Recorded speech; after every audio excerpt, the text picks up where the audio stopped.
on the map where in Ireland and where in County Roscommon Lecarrow is. You can see the red dots there. That's courtesy of Google Maps.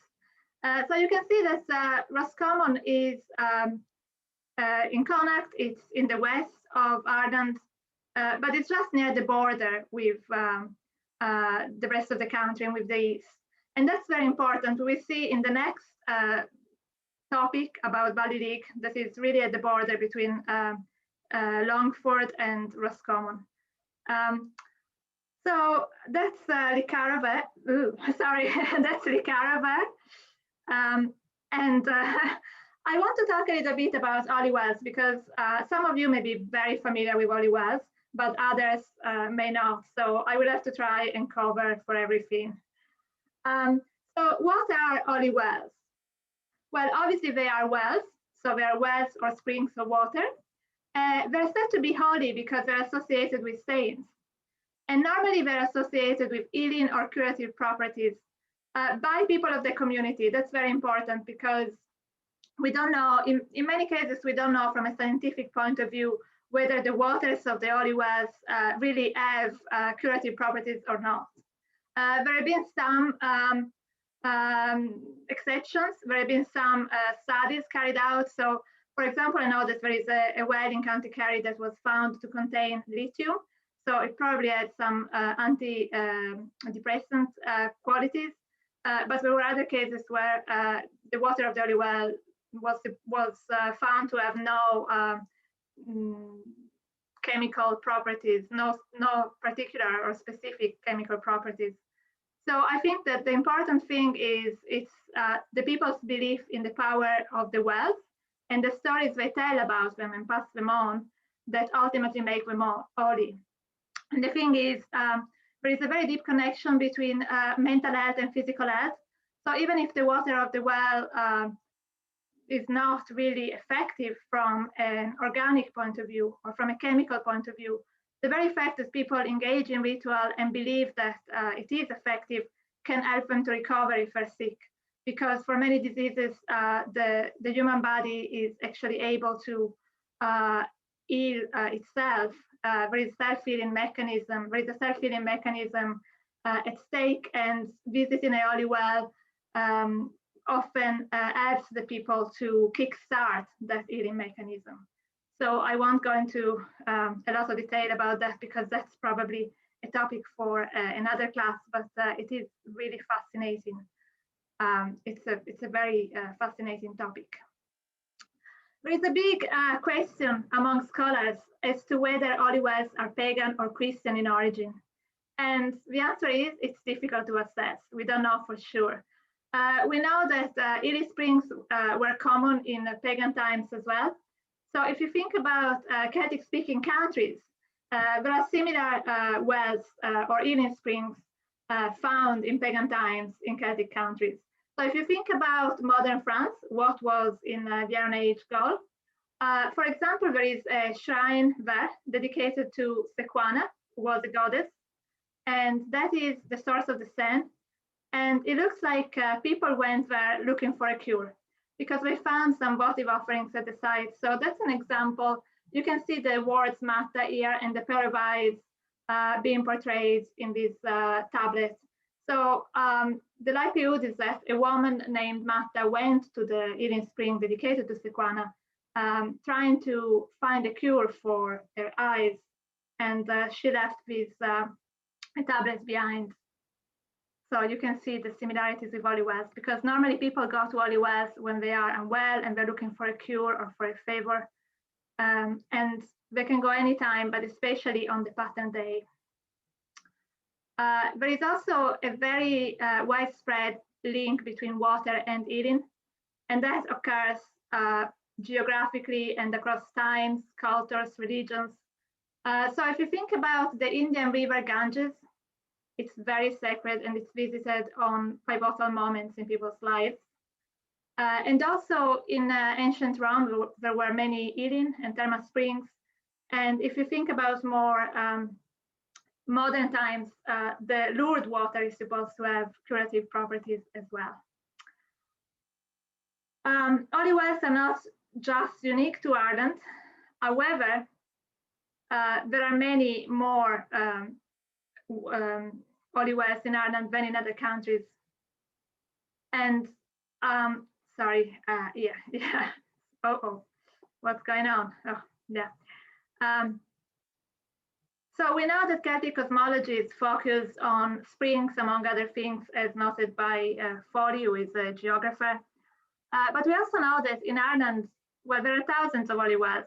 So while olive wells are not unique to Ireland, there seem to be many more olive wells in Ireland than in other countries if compared to the surface of the country.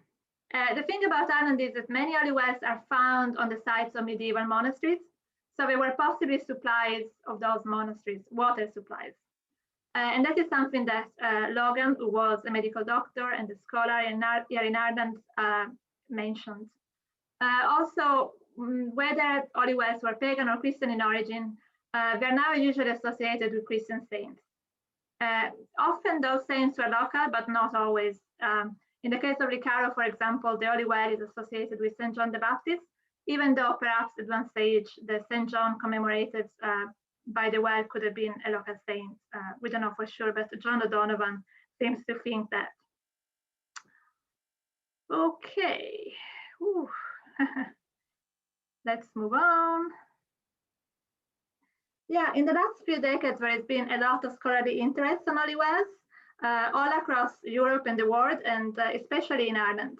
So I mentioned Patrick Logan. He wrote a book on the olive wells of Ireland.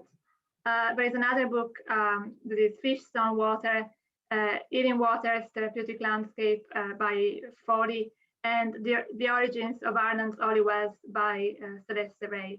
And the good thing about this scholarly interest is that it's often interdisciplinary. So for example, Celeste Ray is an archaeologist, Ronald Foley is a geographer, Patrick Logan was a medical doctor, and so on and so forth. So as emphasized by Foley, when somebody visits a well, he or she experiences it. So the emphasis is on the performance carried out at the wells. So you can go there and say a prayer, but usually there was a set of circumambulations that had to be done and a certain number of prayers that had to be recited, and it had to be followed quite precisely. The thing about olive wells is that they are places apart. They are different from more mundane locations. And I visited some olive wells myself, and I experienced a big sense of tranquility and quiet, especially when the wells are located in secluded spots. But at one stage, I visited a well that was in the middle of a very busy road, and I could still actually feel very peaceful. And so there must be something special about olive wells. And as I said, going to olive well can facilitate self-healing mechanisms, which usually play a part in recovery from illness. All right, so I want to talk about the olive well of Lecarrow now, because that's really what I'm interested in and what you're interested in too, I think. So you can see a picture here. That's a picture of the well. That's St. John's Well in Lecarrow. And that's a picture that I took back in 2008. I went to visit the well on Pattern Day. So pattern, the word pattern derives from the Irish patroon. It means pilgrimage. It's usually associated with a saint. And it was the 24th of June, 2008. It's important to underline that the pattern takes place on the evening of the 24th of June. So you can see it was still bright, but you have to remember that the 24th of June is one of the longest days of the year, and it's not dark until 10 or 11 o'clock. So you can see here, what you can see in this picture is the olive well itself. You can see a cross, you can see pictures of the Virgin Mary. The water was in there, but you can see buckets as well, because that particular year the well was dry, so they had to bring buckets of olive water. Otherwise, the pilgrimage would not have really been successful. You can also see a tree here. You can see some branches from a tree. And that particular tree is described in a folklore account from the 1930s as well. I'll tell you a little bit more about it in a minute. Here you can see a picture of local people drinking the water. So it would have normally been the water of the holy well, but because the well was dry that particular year in 2008, the priest brought blessed water in buckets. So you can see the bucket here, the white one. So I was very lucky in 2008. My plan was to record bonfires only. I didn't know that I was going to record the pattern at Lecarrow. It happened by chance. I was asked by my, well, she wasn't my supervisor, but she was my supervisor for my PhD, Barbara Nelin. And so I was lucky that I could actually record and take part in the pattern on the 24th of June in Lecarrow, County Roscommon. It's important to remember that the 23rd of June, bonfires are still lighted in Roscommon, in Mayo, and other parts of the west of Ireland, usually west of the Shannon. So that particular year in 2008, I could see the remains of bonfires that had been lighted on Mott Park outside Roscommon town. So I saw them. And then I focused on the pattern itself that took place on the evening of June the 24th, that's St. John's Day. So normally there is a mass said by the priest at the well, but that particular year, the mass was said in the community center because the weather had been quite wet in the previous days.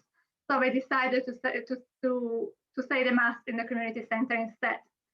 I noted that there were many people taking part in the pattern. There were many elderly ladies, but also families with children and teenagers. It was a real community event. Everybody was chatting and friendly. So there was the mass first, and then after the mass, the people went to the holy well. And as I said, excuse me, because the weather was dry at the time, additional water, blessed water, was brought in buckets. And then a decade of the rosary was said, the water was blessed, and then the priest took a tree branch and shook holy water on the people in attendance. Finally, some people drank the blessed water, and then a religious song was sung. I chatted with local people, and the woman emphasized that the pattern represented the continuation of an ancient castle. The priest also noted the same thing. And the woman also mentioned the bonfires that were lighted the previous night. So normally there was a religious aspect of the pattern that used to be followed by the social aspect in the past. So in the past, people used to drink porter and other alcoholic drinks. But that particular year in 2008, there was to be tea distributed in the community center. Unfortunately, I couldn't make it to the community center, but that's what they told me, that they were going to have tea. And this pattern is at least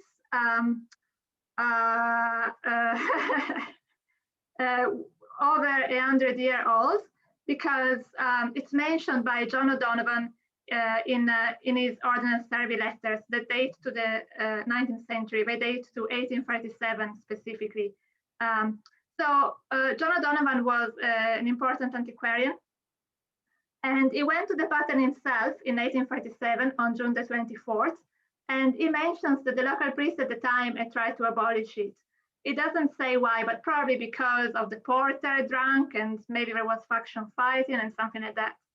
But O'Donovan also said that local people were really happy about the well because they said that they had their sight restored and also their agility restored. So we know that this particular pattern had gone on for at least 100, I'm not very good at math, but it's almost 200 years. And then I also looked at entries about Lecarrow, Holy Well, and the pattern in the manuscripts from the National Folklore Collection in UCD. Many of the manuscripts are now available online on the website ducas.ie. So I did an advanced search on Google. I typed the words Lecarrow, John, and Well, and I found 8 entries. So those are from the school's collection. That was a folklore collecting scheme that was carried out in the primary schools of the Republic of Ireland in 1946, 1947 primarily. And I'm going to read 2 entries from the school's collection. Yeah.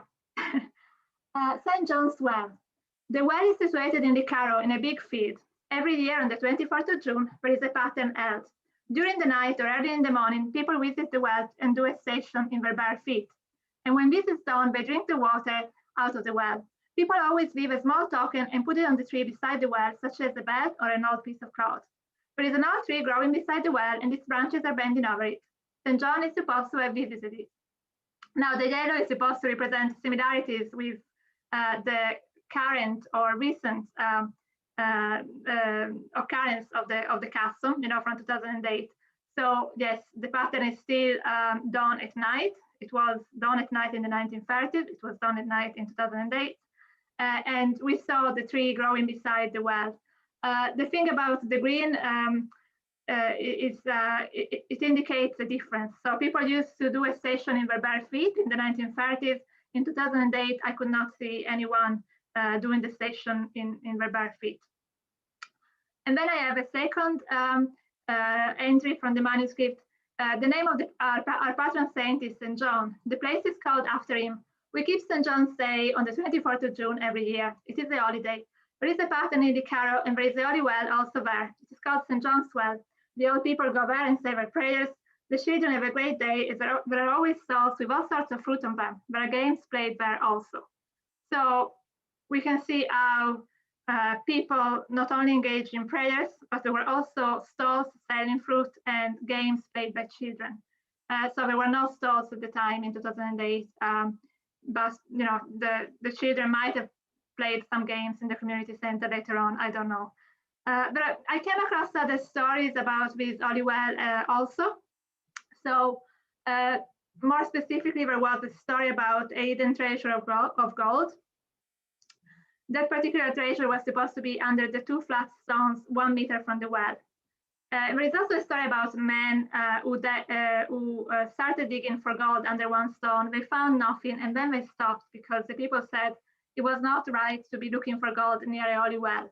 So this is the idea that holy wells are sacred places. They're places apart. They're different from everyday locations, and they have to be respected. They should not be interfered with. And also, another thing I found in the folklore entries is that traveling folks used to come to the pattern in large numbers. So what we can say about the pattern at Lecarrow is that it was already observed in the 1830s. We know that the priest spoke against it because John O'Donovan said that. It's still observed in the 21st century. We know that it was also observed in the 1930s. People often did that in their bare feet. There were prayers, but also stalls selling fruit and games. We know that in the 19th century,